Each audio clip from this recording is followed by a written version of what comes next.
Hello বন্ধুরা, পৃথিবীতে 10 লাখেরও বেশি ফ্লাইট প্রতিদিন এক জায়গা থেকে অন্য জায়গায় আসা যাওয়া করে থাকে। ইন্ডিয়াতে প্রতিদিন 70 থেকে 80 হাজার ফ্লাইট প্রতিদিন এক জায়গা থেকে অন্য জায়গায় চলাচল করে। অ্যানালাইসিস করে দেখা গেছে আকাশযাত্রা পৃথিবীর সবচাইতে সেফ ট্রান্সপোর্টেশন সিস্টেম। বাকি ট্রান্সপোর্টেশন সিস্টেমগুলো মিডিয়াম পর্যায়ে হয়ে থাকে। বাস, ট্রেন, শিপ এদের ট্রান্সপোর্টেশন সিস্টেম যেমন মিডিয়াম পর্যায়ের, এসব ট্রান্সপোর্টেশন সিস্টেম যেমন অনেক বেশি যানবাহনে চলাচল করে থাকে, তেমনি এসব পদ্ধতিতে দুর্ঘটনা ও মৃত্যুর পরিমাণও অনেক বেশি হয়ে থাকে। আপনি কোথাও কোনো কাজে যাচ্ছেন আর আপনার গাড়ির ফুয়েল রাস্তাতেই শেষ, এমন তো কখনো না কখনো আপনার সাথে হয়েছে, তাই না?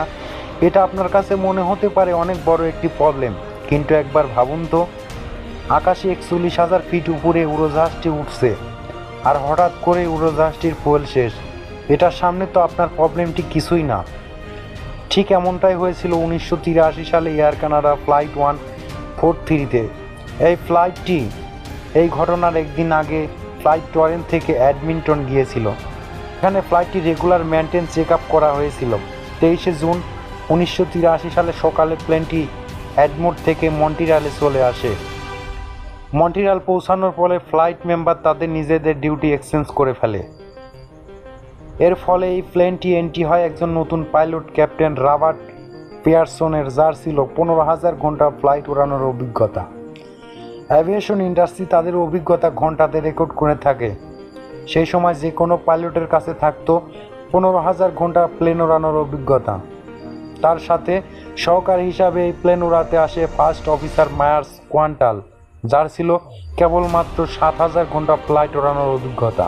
বন্ধুরা, আগে থেকেই জেনে নিন, এই সময় কানাডা তাদের পুরনো মেজারমেন্ট সিস্টেমকে নতুন ইম্পেরিয়াল মেট্রিক সিস্টেম আপগ্রেড করতে থাকে।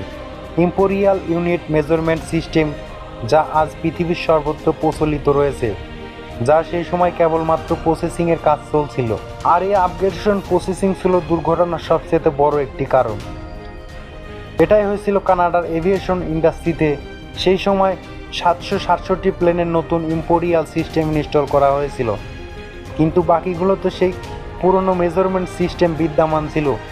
রিফুয়েলিং টিম ফ্লাইট নাম্বার 143-তে 2,23,000 কেজি ফুয়েল লোড করার কথা ভুলে যায়।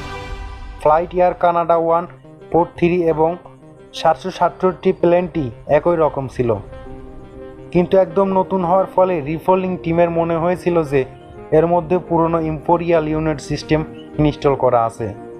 এর ফলে তারা 2,23,000 কেজির পরিবর্তে সেখানে মাত্র 1,23,000 ফুয়েল লোড করেছিল, যা প্রয়োজনের তুলনায় অর্ধেক ছিল।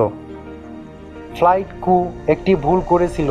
তারা টেক অফ করার আগে ফুয়েল লেভেল চেক না করেই রিফুয়েলিং টিমকে কনফার্মেশন দিয়ে দিয়েছিল, তারপর টেক অফ করে নেয়। তারপর আকাশে 41,000 ফিটের বেশি উচ্চতায় ক্যাপ্টেন একটি সিগন্যাল দেখতে পান।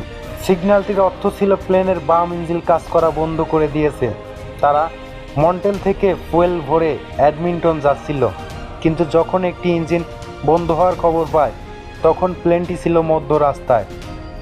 এর সবচাইতে কাছে ছিল ছোট্ট একটি এয়ারপোর্ট। ফ্লাইট ক্যাপ্টেন ভেবেছিল তারা সেখানে ল্যান্ড করতে পারবে, কিন্তু বাম ইঞ্জিন বন্ধ হওয়ার কিছুক্ষণ সময়ের মধ্যেই ডান ইঞ্জিনও বন্ধ হয়ে যায়।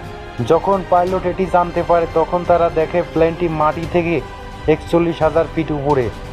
প্লেনে যে ইলেকট্রিসিটি পাওয়া যায় তাই টারবাইন ঘোরার ফলে উৎপন্ন হয়, কিন্তু তখন প্লেনে 2টা টারবাইন শুধুমাত্র গতিশীল বায়ুর কারণে ঘুরছিল, যা পুরো প্লেনে ইলেকট্রিসিটি সাপ্লাই করার জন্য যথেষ্ট ছিল না, যার ফলে ককপিটে খুবই কম পরিমাণ ইলেকট্রিসিটির মজুদ ছিল, যা পুরো মনিটরিং সিস্টেমকে ইলেকট্রিসিটি সাপ্লাই দিতে অক্ষম ছিল।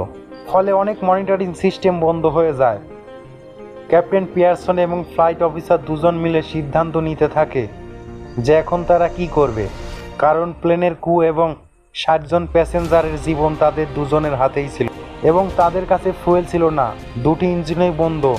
পর্যাপ্ত লাইট না থাকার কারণে অনেক ইনস্ট্রুমেন্ট বন্ধ হয়ে গিয়েছিল, কেবল কিছু অ্যানালগ ইনস্ট্রুমেন্ট কাজ করছিল। তারা প্রথমে বোয়িং 767 ফ্লাইটের ইমার্জেন্সি গাইড ম্যানুয়াল খুলে দেখতে থাকে যে 2 ইঞ্জিন বন্ধ হয়ে যাওয়ার পরে আর কি করার আছে।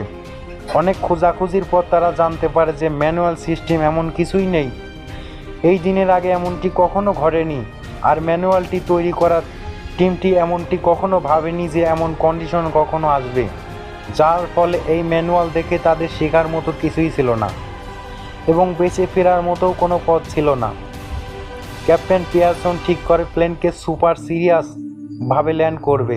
ভার্টিক্যাল ইন্ডিকেটর এবং আংটিউটর ইন্ডিকেটর কাজ করছিল না, যার ফলে বোঝার কোনো উপায় ছিল না যে প্লেন কত উচ্চতায় আছে আর কত স্পিডে প্লেন নিচের দিকে নামছে। তার সম্পূর্ণ অভিজ্ঞতা কাজে লাগিয়ে প্লেনকে নিচের দিকে নামানো শুরু করে দেয়। ক্যাপ্টেন 400 কিলোমিটার/আওয়ার গতিতে প্লেনকে নিচের দিকে নামাচ্ছিল।